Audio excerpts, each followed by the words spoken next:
Unlocking Meeting in Progress, a guide to workplace English. Hello, everyone. Today, we're diving into a very common phrase you might encounter in the workplace: meeting in progress.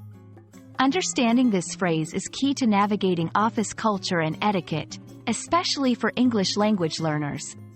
So, let's break it down together.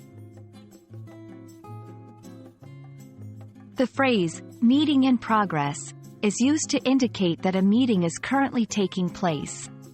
It is often seen on signs outside meeting rooms or offices to inform others that the space is occupied and a discussion is happening.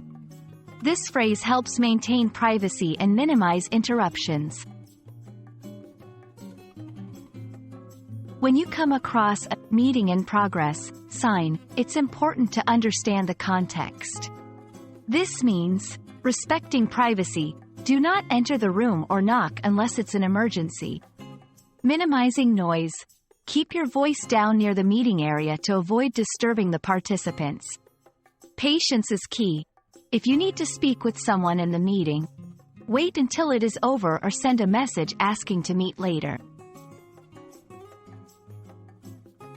Understanding and respecting the meeting in progress sign is crucial in any workplace environment. It shows professionalism, respect for colleagues' time and space, and helps in maintaining a productive work atmosphere. We hope this video has shed some light on the significance of the meeting in progress phrase and why it's important in the workplace. Remember, being considerate and understanding workplace signs not only helps in better communication but also in building a respectful and efficient work environment. Thank you for watching, and see you in our next video.